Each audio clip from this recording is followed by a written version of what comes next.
Hi guys! Today we learn how to change age restriction on iPhone. First of all, unlock your iPhone and open the Settings app.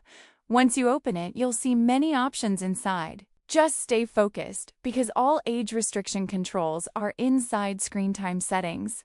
Now scroll down in Settings until you find Screen Time. Tap on it because this is the main feature that controls restrictions, app limits, and content filters on your iPhone. After opening Screen Time, scroll a little and tap on Content and Privacy Restrictions. This is where Apple keeps all age-related and content control settings. So this step is very important. Now you will see different options. Tap on App Store, Media, Web, and Games.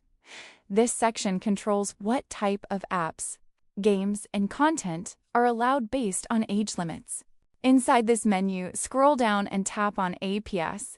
Here you will find age rating restrictions that control which apps can be installed or used on your iPhone.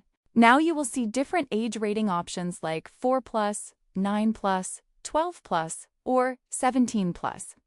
You can choose whatever you want, depending on your preference. If you want full access, you can select Allow All Apps. So that's how you can easily change age restriction on iPhone using Screen Time settings. It only takes a few seconds once you know where to go. If this helped you, don't forget to like, subscribe, and comment for more helpful tutorials.